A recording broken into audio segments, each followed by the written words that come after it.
జీవీఎంసీలో కూటమి అధికారంలోకి వచ్చిన తరువాత తొలి కౌన్సిల్ సమావేశానికి రంగం సిద్ధం అయింది. కానీ వైసీపీ కన్నా ముందే కూటమి పార్టీల మధ్య నెలకొన్న విభేదాలు కౌన్సిల్ సమావేశంలో బగ్గుమనేలా కనిపించడం గమనార్హం.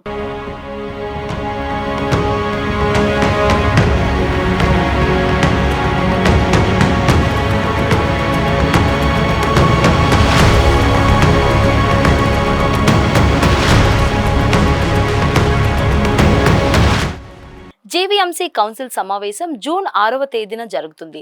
వైసీపీ హయాంలో ప్రతి కౌన్సిల్ మీటింగ్ వాడి వేడిగా జరిగేది. కౌన్సిల్ సమావేశానికి అధికారులు 27 అంశాలతో కూడిన అజెండాను సిద్ధం చేశారు. అయితే ఇందులో మరికొన్ని అంశాలను చేర్చాలంటూ మేయర్ పీలా శ్రీనివాసరావు సహా పలువురు కార్పొరేటర్లు గ్రేటర్ కార్యదర్శిని కలిసి పట్టుబట్టారు. మేయర్ గా పీలా శ్రీనివాసరావు ఎన్నికైన తరువాత ఇదే తొలి కౌన్సిల్ సమావేశం కావడం ప్రత్యేకతను సంతరించుకుంది. నేటి కౌన్సిల్ సమావేశం 0 అవర్లో రగడ జరగడం ఖాయంగా కనిపిస్తుందని భావిస్తున్నారు.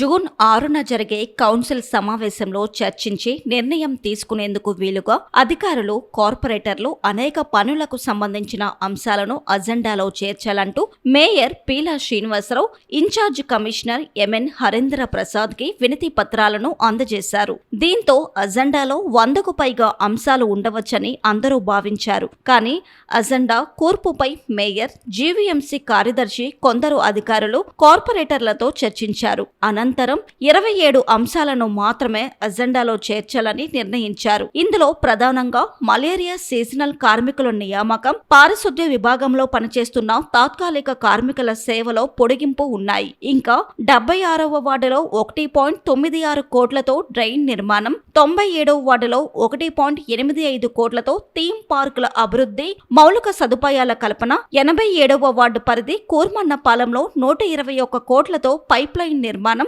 18వ వార్డు పరిధి ఎంవీపీ కాలనీలో 88.50 లక్షలతో కమ్యూనిటీ హాల్ మొదటి అంతస్తు నిర్మాణం వంటి అంశాలు ఉన్నాయి.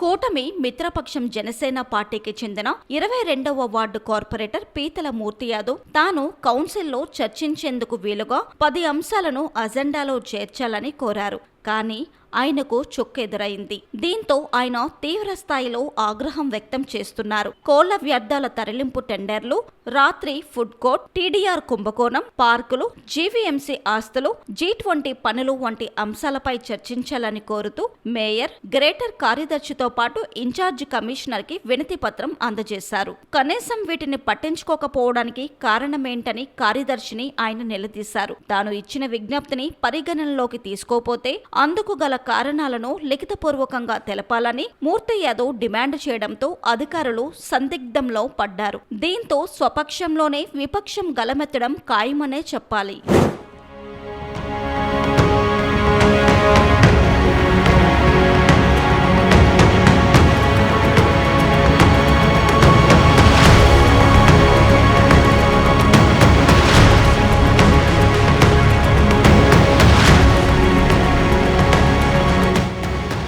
అలాగే 5వ వార్డు కార్పొరేటర్ మొల్లి హేమలత, 87వ వార్డు కార్పొరేటర్ బోండా జగన్ కూడా వారి వార్డులకు సంబంధించిన పలు అంశాలను అజెండాలో చేర్చాలని పట్టుబడుతున్నారు. పలువురు వైసీపీ కార్పొరేటర్లు ప్రతిపాదించిన అంశాలకు అజెండాలో చుక్కెదురైంది. జీవీఎంసీకి గత 4 నెలలుగా కమిషనర్ లేరు. దీంతో నగరంలో పలు సమస్యలు పరిష్కారం అవ్వడం లేదని ఇటు కార్పొరేటర్లు, అటు ప్రజలు ఆందోళన చెందుతున్నారు. ఈ అంశాల మీద రేపటి కౌన్సిల్ సమావేశం సమావేశంలో ధ్వజమెత్తాలని వైసీపీ ఫ్లోర్ లీడర్ బాణాల శ్రీనివాసరావు ఛాంబర్లో సమావేశమైన కార్పొరేటర్లు పేర్కొన్నారు. వీరికి డిప్యూటీ మేయర్ కటుమూరి సతీష్, బాణాల శ్రీనివాస్ దిశానిర్దేశం చేశారు. టీడీపీకి ఇంకా ఫ్లోర్ లీడర్ గా మేయర్ కొనసాగడం విశేషం.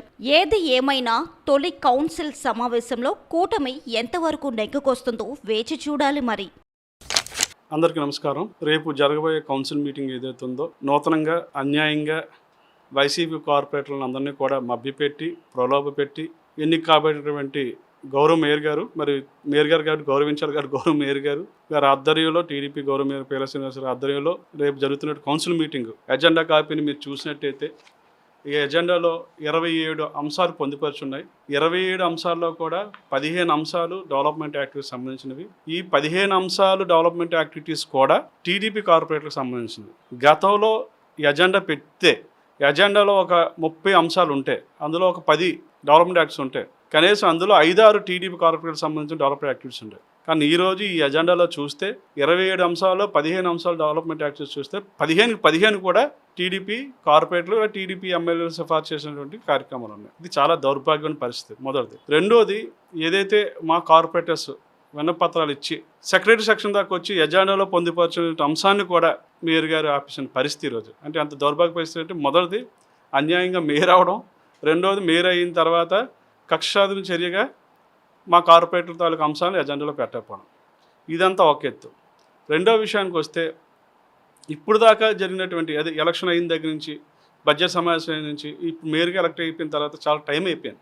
వచ్చిన తర్వాత కూడా ఇంతవరకు ఆయన సమావేశాలు పెట్టలేని పరిస్థితి, ఎజెండాని కూడా ప్రాపర్గా కరెక్ట్ చేయలేని పరిస్థితి. ఇందులో చెప్పుకోతే ఎజెండాలు ఏమి లేవు, అంటే మాట్లాడడానికి ఏమి లేవు. ఏదైనా 0 అవర్లోని మేమందరం చేసి టీడీఆర్ల కోసం లేదా డెవలప్మెంట్ యాక్టివిటీస్ కోసం లేదా శానిటేషన్ కోసమో ఇతరేతర ఏవైతే ఉన్నాయో వాటి కోసం మాట్లాడాలి తప్ప ఎజెండా కోసం మాట్లాడే పరిస్థితి ఈరోజు, అంటే ఒక ప్రాపర్ ఎజెండా కూడా తయారు చేయని పరిస్థితిలో ఈ మేయర్ గారు ఉన్నారనేది నా ఉద్దేశం. అదే ఇప్పుడు ఏదైతే ఇప్పుడు కొత్తగా మేయర్గా ఆయన కానీ పిల్లల శ్రీనివాసరావు గారు కానీ నేను డిప్యూటీ మేయర్ కానీ ఎన్నికైనాక మొదటి కౌన్సిల్ కాబట్టి ఏదైతే మాకు ఉన్నటువంటి 27 అంశాలు కూడా ప్రతిదీ కూడా కులంకుషంగా చర్చించి ఉన్నటువంటి సభ్యులందరితో కూడా అందరి యొక్క తీర్మానం తీసుకొని ప్రతిదీ కూడా ఆమోదించాలని చెప్పేసి మేము ముందుకెళ్తున్నాం.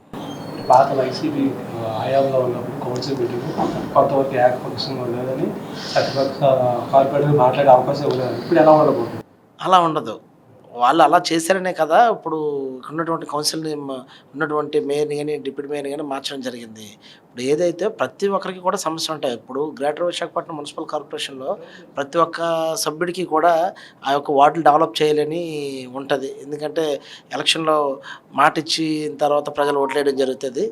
అవన్నీ కూడా నిలబెట్టుకోవాల్సిన బాధ్యత గెలిచిన కార్పొరేటర్ల మీద ఉంటుంది. కాబట్టి ఎవరైతే కార్పొరేటర్స్ ఉన్నారో ప్రతి ఒక్కరు కూడా మాట్లాడడానికి అవకాశం ఇవ్వటం కానీ అదేవిధంగా వారి యొక్క పెట్టినటువంటి ప్రతి మనకున్నటువంటి అంశాలన్నీ కూడా చర్చించి ఏదైతే ప్రజలకు ఉపయోగపడే విధంగా ఉందో అది ప్రతి అంశాన్ని కూడా అందరితో పాటే ఆమోదించడం జరుగుతుంది. స్మార్ట్ సిటీని సర్వేని అభివృద్ధి చెందుతున్నారు. కానీ రాష్ట్ర ప్రభుత్వం అధికారంలోకి వచ్చినప్పుడు కమిషనర్ పోస్టు 4 నెలలుగా ఖాళీ ఉండడం వల్ల సమస్యలు పెరిగిపోతున్నాయి. సమస్యలు పరిష్కారం కాదు. చాలా మంది కార్పొరేటర్లు అసంతృప్తి ఉన్నారు. ప్రభుత్వం ఎందుకు ఒత్తిడి చేయడం? ఒత్తిడి చెప్పడం కాదు, వీళ్ళందరూ కూడా అసంతృప్తి ఉండడం కాదు. అక్కడ ప్రజెంట్ మన జీవీఎంసీలో కమిషనర్ గారు లేకపోయినప్పటికీ కూడా మన జిల్లా కలెక్టర్ గారికి ఇన్ఛార్జిగా అప్పచెప్పారు. ఆయన కూడా ప్రతి కార్యక్రమానికి కూడా అటెండ్ అవ్వడం కానీ సమస్యలు క్లియర్ చేయడం ఆ దిశగా వెళ్తున్నారు.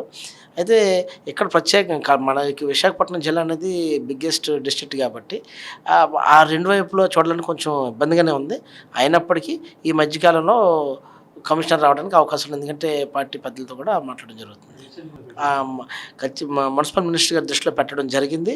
ఆయన కూడా చర్చించి కమిషనర్ గారు తీసుకురావడానికి ప్రయత్నం చేస్తున్నారు. కూటమి వచ్చిన తర్వాత కూటమిలోనే ముందు ఐక్యత లేదు ఫస్ట్. ఎందుకంటే వాళ్ళు కూడా ప్రజలకు ఏం చేయలేమనే ఆలోచనలో ఉన్నారు. ఆ కూటమిలో ఉన్న కార్పొరేటర్ అందరూ కూడా. ఇంకా మా వరకు వచ్చేటప్పటికల్లా గతంలోని మా వైఎస్ఆర్సీపీ ప్రభుత్వం కానీ అప్పుడున్న మా మేయర్ గారు కానీ డిప్యూటీ మేయర్లు కానీ అందరూ కార్పొరేటర్ సహకారంతో అసలు 98 వార్డులకు కూడా అభివృద్ధి చేయడం జరిగింది. అప్పుడున్న కమిషనర్లు కూడా టోటల్ గా ఎవరికి వివక్ష లేకుండా ఏ పార్టీకి సంబంధం లేకుండా మా నాయకుడు జగన్మోహన్ రెడ్డి ఏమైతే చెప్పాడో అలాగే నగరం అంతా డెవలప్ చేయాలన్న ఆలోచనతో ముందుకు తీసుకెళ్ళాం. అది ఈ రోజు కూడా జరుగుతున్న వర్క్స్ అన్ని కూడా మా హయాంలో, మా ప్రభుత్వ హయాంలో, మా మేయర్ గారు ఉన్న టైం హయాంలో జరిగిన వర్క్స్ స్టిల్ ఈ రోజుకి జరుగుతున్నాయి. కానీ కొత్తగా కొన్ని వర్క్స్ ఈ మధ్యన మా పార్టీకి సంబంధించిన వర్క్లన్నీ కూడా సెక్రటరీ సెక్షన్ లో పెండింగ్లు పెట్టేసి మరి వర్క్లు ఏవి కూడా ఎజెండాలో రాకుండా చేశారు. దాని మీద మేము 0 అవర్లో ప్రశ్నించడానికి సిద్ధంగా ఉన్నాం.